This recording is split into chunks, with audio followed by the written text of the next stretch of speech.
استغفر الله العظيم الذي لا إله إلا هو. استغفر الله العظيم الذي لا إله إلا هو. استغفر الله العظيم الذي لا إله إلا هو. إلى حضرة النبي المصطفى رسول الله صلى الله عليه وسلم، ثم إلى أرواح آبائه وإخوانه من الأنبياء والمرسلين، ثم إلى أرواح أزواجه وذرياته وأصحابه والتابعين لهم بإحسان إلى يوم الدين، ثم إلى أرواح والدينا ومشايخنا ولأصحاب الحقوق علينا ولجميع المؤمنين والمؤمنات والمسلمين والمسلمات. شيء لله لهم الفاتحة. أعوذ بالله من الشيطان الرجيم. بسم الله الرحمن الرحيم. الحمد لله رب العالمين الرحمن الرحيم مالك يوم الدين. إياك نعبد وإياك نستعين. اهدنا الصراط المستقيم صراط الذين أنعمت عليهم غير المغضوب عليهم ولا الضالين.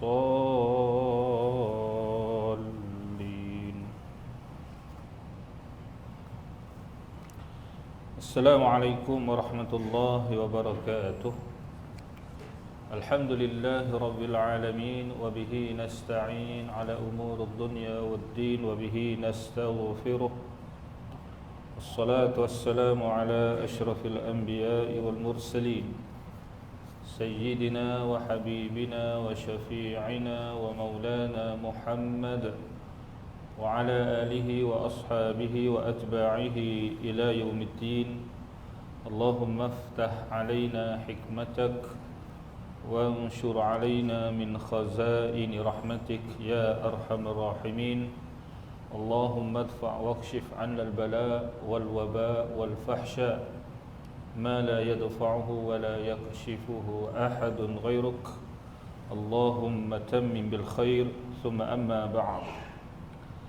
Hadirin muslimin dan muslimat, tuan-tuan, puan-puan yang dirahmati Allah dan dikasihi sekalian, alhamdulillah wa syukrulillah. Pertama-tamanya sama-sama kita sentiasa mengucapkan puji dan syukur kehadrat Allah Subhanahu wa taala atas segala nikmat-nikmat kurniaan Allah yang dilimpahkan kepada kita bersama. Alhamdulillah, pada malam ini kita dapat bersama kembali untuk kita menyambung lagi perbincangan di dalam kitab Ihfazillah yahfazka. Jagalah Allah, Allah menjagamu. Kita masih bincang dalam bab ataupun dalam tajuk yang ke-18, iaitulah kesabaran yang baik.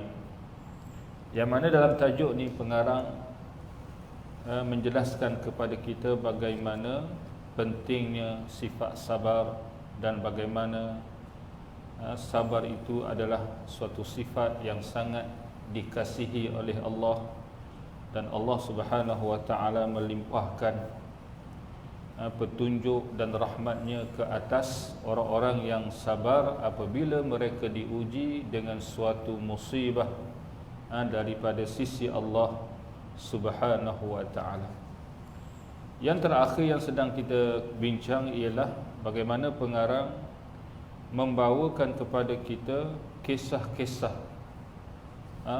para salihin, kisah-kisah orang-orang yang saleh yang terdahulu, sama ada dari kalangan nabi-nabi, rasul-rasul, bahkan dari kalangan para sahabat radhiyallahu anhum, para tabi'in dan para salafus salih, yang menceritakan tentang bagaimana kesabaran mereka, kemudian bagaimana Allah Subhanahu wa taala memberikan ganjaran yang besar dan mulia kepada mereka hasil daripada kesabaran mereka di dalam menerima dan menanggung suatu ujian musibah daripada Allah Subhanahu wa taala. Baik, kita sambung dalam muka surat 417 ya, 417. Itulah yang kedua tu ya. Seterusnya pengarang dia menyebut lagi kepada kita contoh lain yang kedua ya. Yang kedua, dalam kitab Al-Isabah, Imam Ibn Hajar rahimahullah menyebutkan bahawa Allah Subhanahu wa taala telah menguji Imran bin Husain bin Ubaid Al-Khaza'i, iaitu salah seorang sahabat pilihan, seorang sahabat Rasulullah sallallahu alaihi wasallam dan seorang mujahid besar dan masyhur, juga seorang sahabat yang cerdik dan pandai. Allah Ta'ala menguji Imran bin Husain radhiyallahu anhu. Allah mengujinya dengan penyakit selama 30 tahun. Maknanya dia terlantar sakit tu tuan-tuan, bukan sekejap, bukan 3 hari, bukan 3 minggu, bukan 3 tahun, tapi 30 tahun. Lama. Selama masa itu dia tidak pernah beranjak dari atas katilnya. Tak bergerak tuan-tuan. Terlantar. Ya, terlantar. Kalau ikut sekarang kita kata lumpuh lah, tak lumpuh lah, tak bergerak. 30 tahun. Lalu sebahagian orang berkata kepadanya, orang yang datang berziarah dia ni berkata kepada dia, adukanlah penderitaanmu itu kepada Allah. Ini mintalah kesembuhan daripada Allah. Orang cadang kepada dia. Apa dia kata? Dia kata, yang paling baik menurut Allah itulah yang paling baik bagi saya. Selama Allah masih meredai hal itu padaku, maka saya akan meredainya bagi diriku. Dia tak minta kesembuhan, tapi dia serah pada Allah. Kalau Allah Ta'ala nak aku begini, aku redha, dia kata. Kalau Allah Ta'ala nak aku begini, aku redha. Dia sabar di atas ujian daripada Allah. Ya. Kita dah sebut dulu, bukan bermaksud tuan-tuan kita ini tidak digalakkan untuk berubat, untuk mencari ubat, untuk menyembuhkan penyakit. Bukan kita ni tidak digalakkan, tetapi dalam waktu yang sama kena ada sifat sabar. Kita tak merungut pun dengan ujian Allah, tapi kita sabar dan kita redha. Sabar dan redha dengan ketentuan daripada Allah Subhanahu wa ta'ala. Kita pun mungkin di antara kita ni ada yang pengalaman tak menghadapi sakit yang begitu lama. Ya. Jadi kita dah usaha macam-macam dah, ikhtiar ubat tu ubat ni, pantang bunyi ubat tuan-tuan tak? Oi, cari makan. Ha? Tapi kadang-kadang tak sembuh-sembuh juga. Macam mana? Kita kena sabar. Kena sabar dan redha. Ya, seperti mana perkataan Sayyidina Imran bin Husain radhiyallahu anhu ini. Dia kata selama Allah masih meredai hal ini padaku, kalau Allah Ta'ala nak perkara ini berlaku padaku, dia kata apa? Maka saya akan meredainya bagi diriku. Masya Allah ya. Sebagaimana yang dikatakan oleh Al-Hafiz Ibn Hajar ya, ni kelebihan Sayyidina Imran bin Husain ini. Dikata para malaikat setiap waktu fajar, setiap waktu pagi menyalaminya dengan tangan kanannya. Setiap waktu pagi malaikat datang bersalam dengan tangan kanannya. Ini adalah anugerah Allah, kemuliaan yang Allah Ta'ala beri pada dia, sehingga malaikat datang bersalam dengannya ya. Ini adalah salah satu karamah para wali Allah. Ini karamah, kemuliaan yang Allah Ta'ala beri kepada kekasihnya. Antara sebab diberikan karamah itu adalah kerana sabarnya menghadapi musibah penyakit. Dia adalah karamah para wali Allah yang dinyatakan oleh Ahlus Sunnah wal Jamaah. Kita juga kata pengarang mengakui hal ini dan tidak mengingkari keberadaannya. Jadi pengarang kata kami pun mengaku tentang benda karamah macam ni, yang kelebihan yang Allah Ta'ala bagi. Mereka mengakui bahawa malaikat menyalaminya sebab ini diceritakan.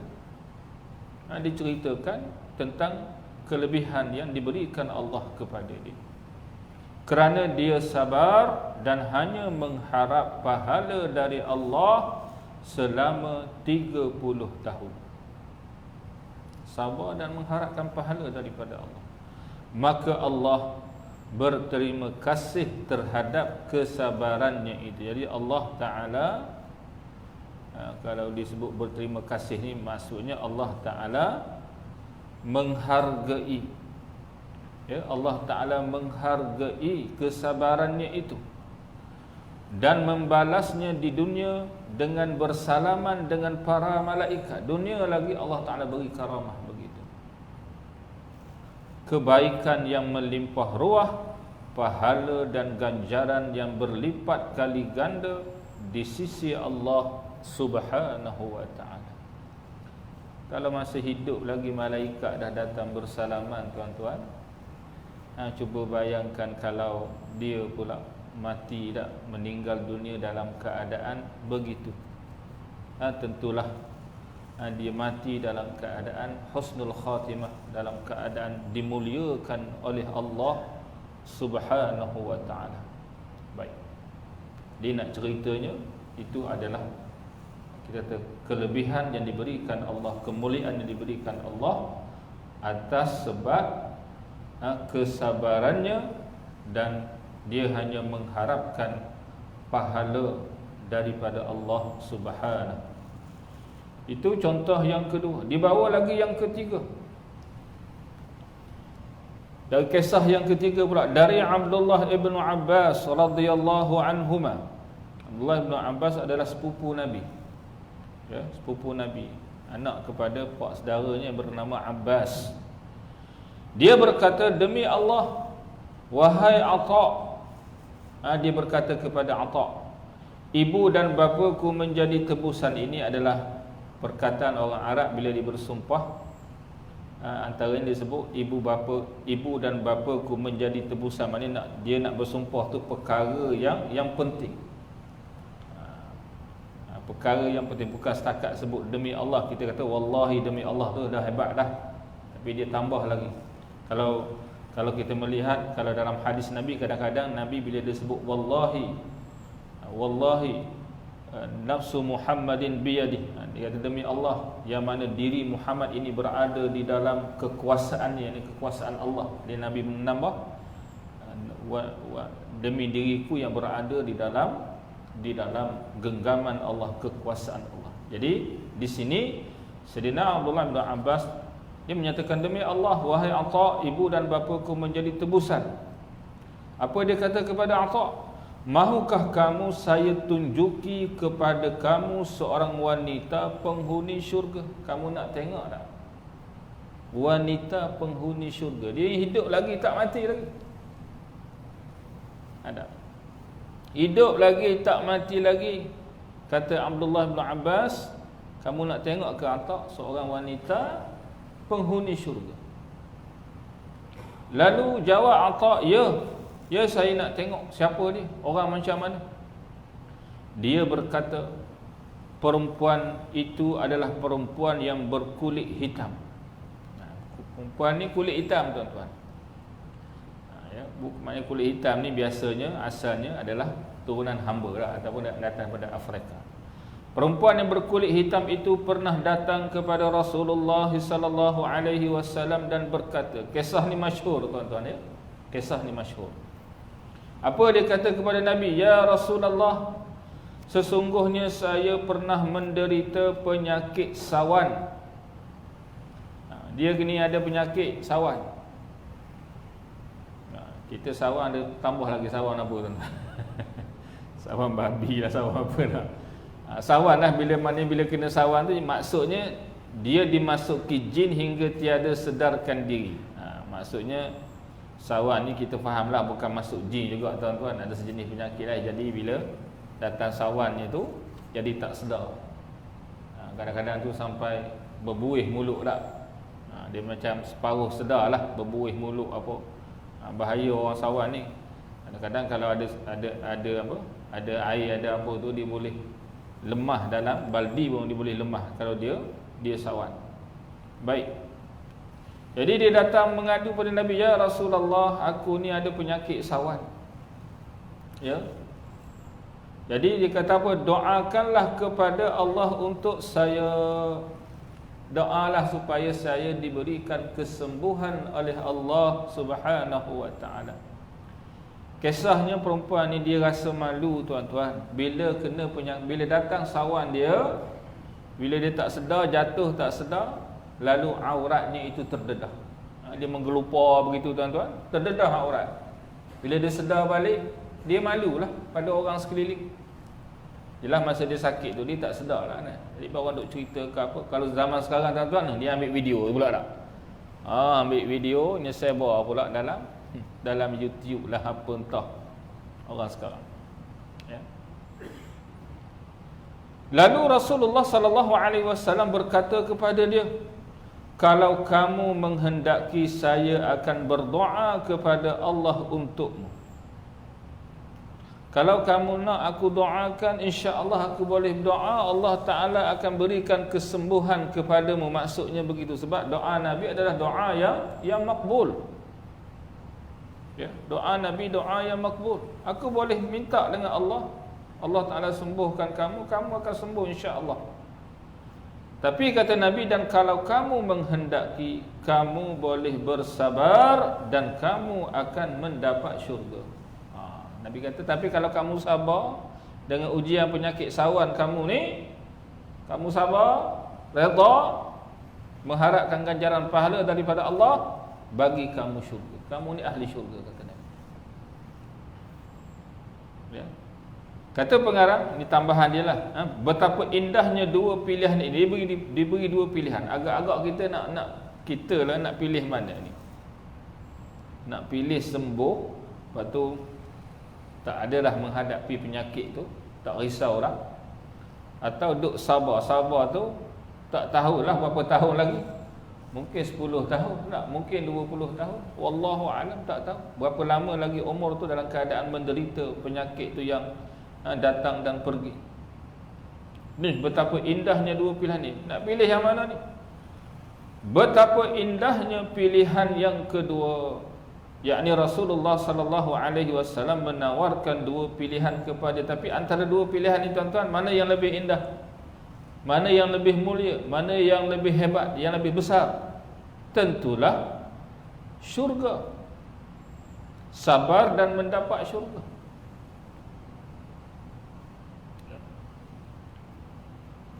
Maka dia berkata, yakni perempuan muslimah tadi pun berkata, saya akan sabar dan mengharapkan pahala hanya dari Allah.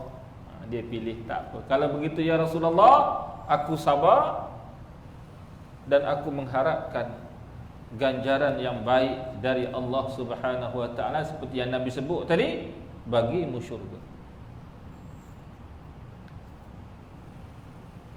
Kata pengarang, sikap ini adalah merupakan taufik dari Allah. Ya. Ni orang macam ni adalah orang yang mendapat pimpinan daripada Allah, sehingga dia boleh menilai antara dua keadaan itu tuan, dua benda tadi, mana yang lebih berharga sebenarnya, manakah yang lebih utama antara sembuh atau sabar tapi diberikan ganjaran yang besar oleh Allah. Kemudian dia berkata, sesungguhnya saya terbuka auratnya wahai Rasulullah. Ya Rasulullah, saya ni bila datang penyakit sawan ni ya Rasulullah, aurat saya akan terbuka, terdedah. Saya malu. Lalu dia kata apa? Berdoalah untuk saya supaya aurat saya tidak terbuka lagi. Dia tak berdoa supaya, bukan doa suruh sembuh dah. Minta dengan Allah, kalau datang sawan pun ya Rasulullah, aurat saya tak terbuka dah, tak terdedah. Maka Rasulullah sallallahu alaihi wasallam berdoa untuknya supaya auratnya tidak terbuka lagi. Masya-Allah lah. Kan kalau kita lihat tu kan, ini seorang muslimah yang bijaksana, yang pandai dah.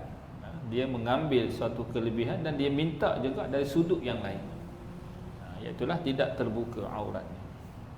Masya-Allah. Dia termasuk penghuni syurga yang berjalan di permukaan bumi.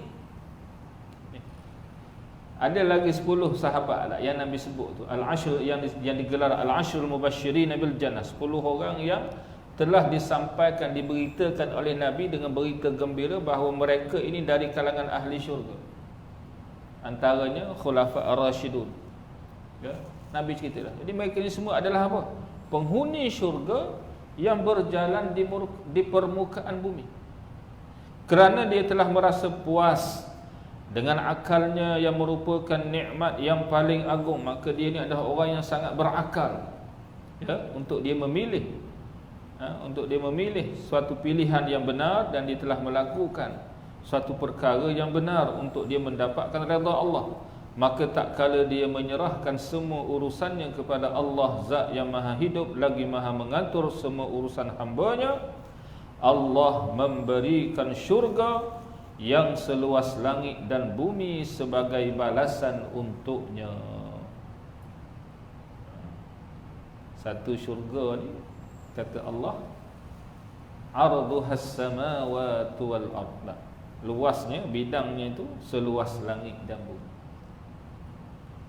Dengan dia hanya bersabar dan dia mengharapkan ganjaran pahala daripada Allah. Baik, itu contoh yang ketiga dah, seorang muslimah. Muslimah tuan-tuan. Jadi tak kiralah muslimin atau muslimah ni, kita ni hendaklah mencontohi contoh-contoh yang baik ini.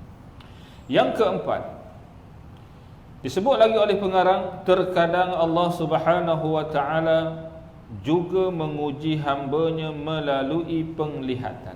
Kadang-kadang musibah ni tuan-tuan dengan ujian pada penglihatan mata, yakni diuji dengan buta. Diuji dengan buta. Penglihatan adalah salah satu nikmat yang besar dikala kamu dapat melihat alam sekeliling. Tak kala kamu dapat merasakan keindahan bila dapat lihat alam. Bila melihat alam ni kita dapat merasakan kenikmatan melihat keindahan alam, ya. Mengenali makhluk hidup. Kita dapat melihat makhluk-makhluk hidup yang ada di sekeliling dan melihat segala sesuatu. Besar nikmat penglihatan ini dah. Ya, besar nikmat penglihatan. Akan tetapi apabila Allah berkehendak menghilangkan cahayanya, yakni menghilangkan mata ni, tidak lagi boleh melihat. Sebab kalau kita belajar ilmu sains yang saya ingat dululah tuan-tuan, yang kita ni dapat melihat apabila ada cahaya dia memantulkan pada benda ni, mantul pada mata kita tak, maka kita dapat melihat. Kalau tutup api, kerana tak ada cahaya memantul pada mata, maka mata kita tak akan nampak lah. Jadi dia kata bila dihilangkan cahaya, maknanya walaupun ada cahaya tapi mata kita sudah tidak dapat untuk memantulkan cahaya itu, yakni buta mudahnya, maka kamu tidak mempunyai daya upaya melainkan hanya dengan bersabar dan pasrah. Cuma zaman sekarang ni pun ada lagi lah cara-cara perubatan. Sebab tu kadang-kadang kita tengok ada jemaah kita tiba-tiba maghrib isyak pun pakai cermin mata hitam juga tak. Jangan kata dia tu buang tabiat tuan-tuan. Rupanya dia baru buat laser tak. Buat laser tu al-maklumlah tak boleh kena cahaya-cahaya ni, dia jadi sakit, pedih dan seumpamanya. Pakailah cermin mata hitam. Tak. Jadi jangan kata buang tabiat tu. Itu dia sedang mengubat penyakit mata dia lah, rabun dan seumpamanya tak.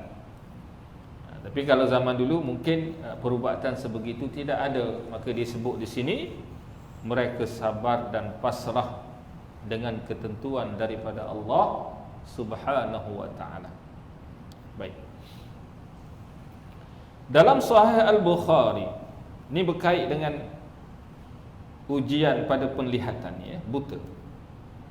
Dari Sayyidina Anas bin Malik radhiyallahu anhu, dia berkata, Rasulullah sallallahu alaihi wasallam bersabda, cuma saya lihat, saya rujuk dalam kitab hadis. Hadis ini sebenarnya dia ada sedikit lagi lah. Dia ada, ini adalah hadis kursi. Kita kena tambah, sesungguhnya Allah Ta'ala berfirman. Kena tambah sikit, kalau yang ada pen tu tulis. Ini hadis kursi, ya. Kita tambah, sesungguhnya Allah Ta'ala telah berfirman. Innallaha ta'ala qal, dalam matan hadisnya, Man ibtalaituhu bihabibataihi fasabara awwadtuhu minhumal jannah. Tapi kalau dalam riwayat, dalam kitab hadis, matan yang saya rujuk, dia sebut bukan kata man ibtalaituhu, tapi disebut iza btalaitu abdi. Dia lain sikit matan dia, iza btalaitu abdi. Baik, kita tengok, man ibtalaituhu bihabibatai, barang siapa yang aku uji pada kedua kekasihnya. Hadis kursi ni Allah Ta'ala menyifatkan dua mata itu adalah habibatai, dua kekasih dia, benda yang dia sangat kasih, ni mata. Lalu dia bersabar dengan ujian buta tadi. Kata Allah, maka aku akan menggantikannya dengan syurga. Ataupun dalam matan yang lain, idza btalaitu abdi, apabila aku menguji hamba-Ku, bihabibataihi, dengan kedua kekasihnya, yakni dengan dua matanya yang dibutakan. Lalu dia bersabar, maka aku menggantikannya dengan syurga. Hadis sahih riwayat Imam Bukhari dan Imam Ahmad. Kata pengarang, betapa indahnya perkataan ini, betapa indahnya pemaparan hadis ini. Beliau tidak menyatakan ataupun baginda ataupun Allah ni, sebab ni adalah hadis kursi, kita rujuk terus kepada Allah. Allah tidak mengatakan kedua matanya, sebab bila dia tak sebut sesungguhnya Allah Ta'ala berfirman, maka dia sebut beliau tu, maknanya dia merujuk kepada Nabi dah. Allah tidak mengatakan kedua matanya, tetapi Allah mengatakan kedua kekasihnya, habibatai, kerana kedua mata dicintai, dikasihi oleh pemiliknya. Tuan-tuan, kita sayang tak penglihatan mata kita tak? Kita sayang, jaga sungguh mata ni, ya, jaga. Seakan ia adalah sesuatu yang lebih dicintai dari segala yang ada. Baginda juga berkata, yakni Allah Ta'ala berfirman, barang siapa yang aku uji. Baginda tidak mengatakan barang siapa yang aku ambil kedua matanya. Allah Ta'ala sebut tadi ibtalai itu dengan maksud aku uji. Bukan tidak digunakan perkataan aku mengambil kedua matanya, tidak. Maknanya nak beritahu indahnya perkataan yang digunakan itu. Kerana baginda hendak menjelaskan bahawa di sana ada pahala dan ganjaran. Bila sebut diuji, maksudnya kalau sabar akan diberikan pahala dan ganjaran yang mulia oleh Allah Subhanahu wa ta'ala. Sebab itu hari ini tuan-tuan, ramai orang diuji dengan penyakit lah. COVID-19 ni teluk intan pun tuan-tuan, kita dah rasa takut lah. Saya belah batak rabik tu dah bunyi ada beberapa kes dah belah batak rabik tu. Ya. Jadi benda tu adalah ujian daripada Allah. Oleh sebab itulah bila seorang tu diuji dengan musibah, dengan wabak seperti ini, lalu dia bersabar, insya-Allah dia akan mendapat ganjaran pahala yang sangat mulia daripada Allah Subhanahu wa ta'ala. Dia kena sabarlah. Kena sabar. Ada perbendaharaan dan simpanan, di sana ada syurga dan tempat tinggal yang abadi. Begitu ya, sabar atas musibah. Jadi berdasarkan hadis sahih tadi, siapa yang aku uji dia pada kedua mata dia, lalu dia bersabar, kata Allah, maka aku akan menggantikannya dengan syurga. Jadi yang pentingnya tuan-tuan, kita redha dan sabar, kemudian mengharapkan ganjaran pahala semata-mata daripada Allah Subhanahu wa ta'ala.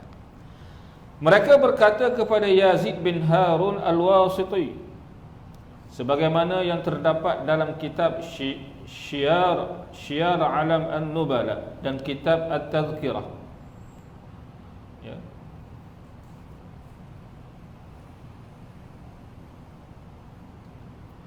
Wahai Abu Khalid, yang diuji namanya dipanggil Abu Khalid, kemanakah kedua matamu yang indah itu pergi? Ini diceritakan tentang kisah orang-orang yang hebat-hebat. Salah seorangnya namanya Abu Khalid, yakni Yazid bin Harun al-Wasiti. Ini digelar dengan gelaran Abu Khalid. Ini ada diceritakan dalam kitab Syiar Alam An-Nubala. Jadi orang berkata kepada Yazid bin Harun al-Wasiti, wahai Abu Khalid, kemanakah kedua matamu yang indah itu pergi? Maka tahulah dia ni telah diuji dengan buta. Dia berkata, demi Allah, keduanya dihilangkan oleh tangisan pada waktu sahur. Kerana aku ni banyak menangis pada waktu sebelum subuh, dia bangun qiyamul lail, kemudian bersembahyang, memohon ampun pada Allah, semua tu menangis sehingga menyebabkan matanya itu jadi buta. Allah mengujinya dengan mencabut kedua matanya, tetapi dia akan menggantikannya dengan syurga. Itu kata dia. Dia kata, tak apalah, Allah Ta'ala cabut kedua mata penglihatan aku ini, tapi Allah Ta'ala berjanji atas lisan Nabi-Nya tadi, Allah Ta'ala akan gantikannya dengan syurga jika aku bersabar. Begitu. Diceritakan lagi bahawa Abdullah ibn Abbas radhiyallahu anhuma, sang tinta umat ini, dia digelar sebagai tinta umat sebab Sayyidina Abdullah ibn Abbas ini antara sahabat yang didoakan Nabi dengan Allahumma allimhu, Allahumma faqihhu fid din wa alimhu ta'wil. Ya Allah, faqihkannya, maknanya berikan dia kepada ilmu yang mendalam di dalam agama, dan ajarkannya ta'wil Al-Quran, dan ajarkanlah dia yakni pengertian Al-Quran. Maka Sayyidina Abdullah bin Abbas ni, tuan-tuan dan puan-puan sekalian, masa umurnya masih muda, masa umurnya belasan tahun tu, dia dah boleh duduk sebaris dengan sahabat-sahabat yang hebat-hebat untuk membincangkan ilmu, menjadi tempat rujukan ummah dalam masalah-masalah ilmu. Ini Sayyidina Abdullah ibn Abbas radhiyallahu anhu. Sebab itulah kita kalau ada anak baru lahir, ini antara doa yang digalakkan kita baca, doa pada bayi yang baru lahir, iaitulah doa yang Nabi baca kepada Sayyidina Abdullah ibn Abbas radhiyallahu anhuma. Bahkan Nabi lah yang menamakan dia, Nabi doakan dia. Dan kita mungkin biasa pernah dengar kisah bahawa hadis yang kita bincang ini pun dalam tajuk Ihfazillah yahfazka pun adalah diriwayatkan oleh Sayyidina Abdullah ibn Abbas radhiyallahu anhuma. Masa tu dia masih kecil lagi, sehingga Nabi kata, ya ghulam, Nabi kata kepada dia, wahai budak, u'allimuka kalimat, aku nak ceritakan, aku nak ajarkan kepada kamu beberapa kalimah. Lalu Nabi menyebut ihfazillah yahfazka, sehinggalah ke akhir hadis. Ini Sayyidina Abdullah bin Abbas radhiyallahu anhuma, tinta ummah ini. Pada akhir hayatnya dia mengalami kebutaan. Dia buta pada akhir hayatnya. Dan sebahagian orang mencela dan mengejek kedua matanya dan tidak menghiraukannya.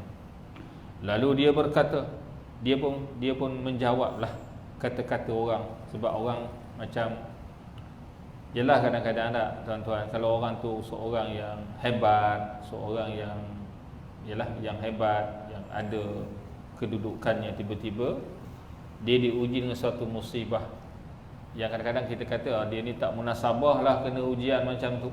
Ada contoh. Lalu ada orang bercakap begitulah dalam nada yang merendah-rendah, mengejek dan seumpama. Lalu dia menyatakan, bila Allah mengambil cahaya dari kedua mataku, maka di dalam sanubari dan hatiku ada cahaya. Tapi dalam hati aku tetap ada cahaya. Maknanya walaupun mata tak nampak, tapi mata hatinya tetap terang.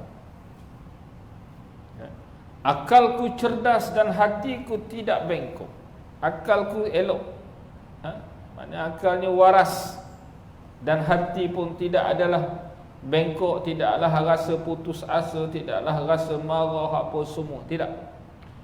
Sedang lisanku tajam seperti pedang yang terkenal. Lisanku tetap tajam seperti biasa, seperti pedang yang masyhur, yang terkenal. Benar apa yang dikatakan oleh Sayyidina Abdullah ibn Abbas radhiyallahu anhuma. Meskipun Allah telah mengambil cahaya kedua matanya, tetapi di dalam hatinya terdapat cahaya. Allah telah mengambil sinar daripada kedua matanya yang indah, tetapi rohnya masih bersinar dan sentiasa memancarkan cahaya hingga Allah mewariskan bumi ini dan segala apa yang ada betul di atasnya. Maka tidak ada daya bagi manusia selain bersabar. Memang tuan-tuan, ada ramai orang yang hari ini kita lihat lahir itu dalam keadaan buta lah. Kalau lahir dah buta ni biasanya nak berubat pun tak boleh lah. Dah buta asal, kadang-kadang memang tak boleh nak diubati. Jadi macam mana kalau orang macam ni kita lihat, walaupun matanya buta tapi hatinya terang bercahaya. Ramai orang buta ni yang mampu menghafaz 30 juzuk Al-Quran dengan hafalan yang sangat hebat, kalah orang celik. Kalau kita hak celik ni jangan ceritalah. Juzuk 30 pun tak hafal lah, bukan 30 juzuk. Juzuk 30 pun tak hafal. Hafal 10 ayat, lupa 20 ayat. Ya, tapi orang yang buta ni masya-Allah. Ya, ada satu rancangan mana, kalau saya tengok tu ada dalam internet tu di Indonesia, dipanggil apa, Hafiz Cilik. Hafiz Cilik dia buat satu rancangan tuan-tuan, dia kumpulkan budak-budak yang umurnya kadang-kadang tak sampai 10 tahun pun dah menghafaz 30 juzuk Al-Quran. Ada di antara mereka tu yang buta tuan-tuan. Buta ni mata ni memang tak ada biji mata dah, tutup terus ni mata ni dah, bukan boleh celik dah. Tapi masya-Allah hatinya terang bercahaya. Dia boleh baca, boleh sambung, boleh apa, masya-Allah. Ni anugerah daripada Allah. Kalau dia sabar tuan-tuan, dia sabar dan dia redha dan dia bertawakal sepenuhnya kepada Allah, orang macam ni tuan-tuan, syurga lah tempat dia. Nak syurga tempat dia. Jadi kita bila diuji dengan apa bentuk ujian sekalipun, ya, sebab tu ulama sebut, kalau Imam Al-Ghazali dia sebut dalam kitab Minhajul Abidin, dia kata apa? Kita ni wajib sabar dan wajib redha. Bukan dia kata kena, wajib kata, wajib redha, wajib sabar, wajib redha. Tidak ada pilihan sebenarnya bagi seorang yang beriman kepada Allah. Apabila dia diuji, melainkan dia wajib sabar dan dia wajib redha. Kalau dia tidak sabar, dia tidak redha, maknanya dia tak redha pada Allah, tidak redha pada ketentuan Allah, dia marah pada Allah. Siapa dia nak marah Allah? Tak, siapa dia? Kita ni siapa nak marah kepada Allah? Orang yang tidak redha dengan ketentuan Allah, maknanya orang ini sebenarnya dia mengundang kemurkaan Allah kepada dia. Sebab itulah wajib sabar ni. Cumanya kita kena didik diri kita lah. Kena didik. Kena didik. Apa-apa berlaku pun sabar. Sabar dulu. Ya, sabar dulu. Redha kemudian dengan ketentuan Allah Subhanahu wa taala, dan kita bertawakal mengharapkan ganjaran pahala yang baik, yang mulia dari Allah Subhanahu wa taala. Saya habiskan ni, ada sikit lagi tuan-tuan ni untuk bahagian yang keempat ni ya. Mereka mengisahkan tentang Ibnu Hubairah. Ada satu kisah lagi tentang seorang ulama yang bernama Ibnu Hubairah, penulis kitab Al-Ifsah dalam mazhab Al-Hambali. Seorang ulama menulis kitab, dan seorang menteri yang masyhur. Dia ni seorang ulama dan dia adalah seorang menteri yang masyhur lagi bertakwa, yang pernah berdoa di Mina, yang mana dia ni seorang yang ada karamah ya, orang yang Allah Ta'ala beri kelebihan. Maknanya orang yang soleh, yang bertakwa. Diceritakan bahawa Ibnu Hubairah ini, dia pernah berdoa di Mina agar diturunkan hujan, lalu hujan turun dengan lebat sekali.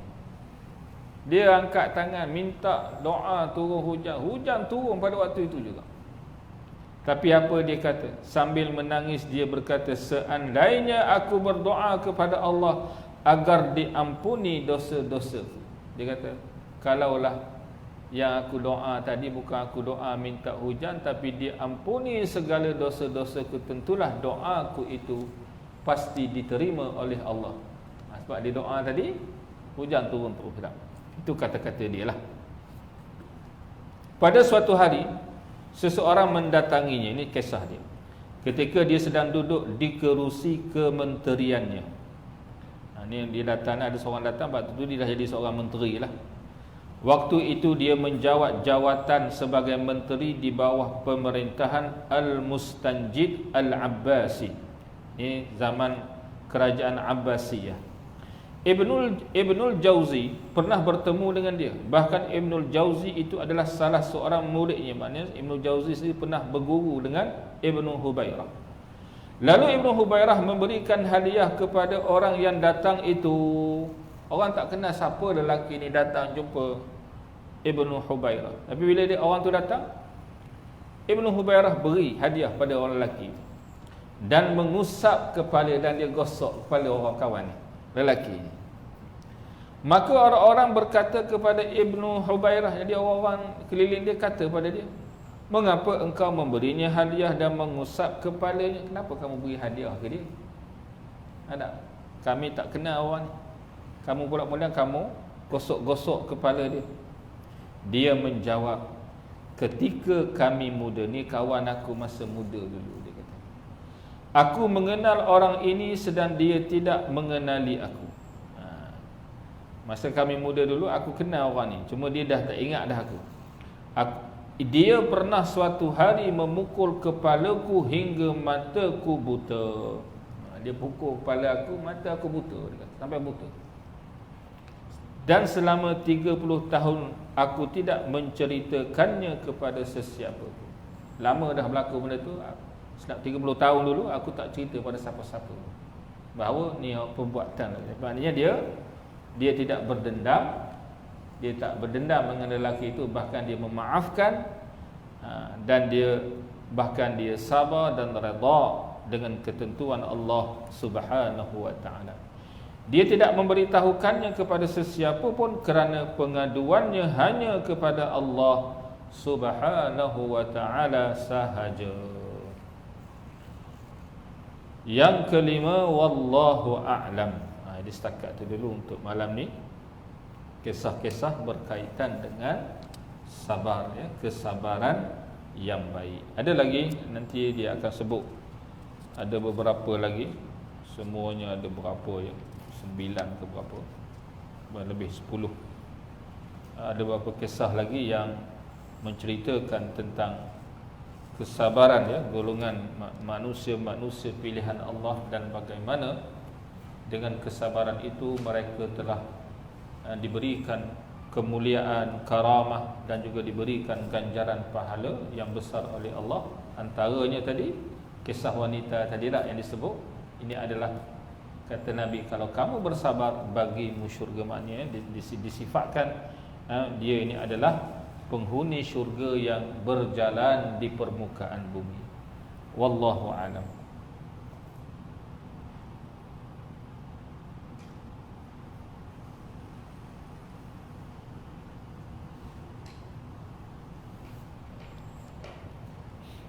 أعوذ بالله من الشيطان الرجيم. بسم الله الرحمن الرحيم. الحمد لله رب العالمين. الصلاة والسلام على أشرف الأنبياء والمرسلين وعلى آله وصحبه أجمعين. اللهم علمنا مما ينفعنا وانفعنا مما علمتنا. اللهم زدنا علما وارزقنا فهما. اللهم اجعلنا من الذين يستمعون القول فيتبعون أحسنه. اللهم دبرنا يا الله فإنا لا نحسن التدبير. اللهم ردنا إلى دينك الإسلام ردا جميلا. نعوذ بكلمات الله التامات من شر ما خلق. اللهم عافنا من كل بلاء الدنيا وعذاب الآخرة والشر الدنيا والشر الآخرة. اللهم إنا نسألك العفو والعافية في ديننا ودنيانا وأهلنا وأموالنا. اللهم ربنا آتنا في الدنيا حسنة وفي الآخرة حسنة وقنا عذاب النار. وصلى الله على سيدنا محمد وعلى آله وصحبه وبارك وسلم والحمد لله رب العالمين. Taqabbalallahu minna wa minkum. Kita tangguhkan dengan doa kafaratul majlis dan suratul Asr. Subhanakallahumma wa bihamdik asyhadu an la ilaha illa ant astaghfiruka wa atubu ilaik. Bismillahirrahmanirrahim. Wal 'asr innal insana lafi khusr illa alladhina amanu wa 'amilus salihati wa tawassaw bil haqqi wa tawassaw bis sabr. Aqulu qawli hadha wa astaghfirullahal 'azim li wa lakum. Wassalamu alaikum warahmatullahi wabarakatuh.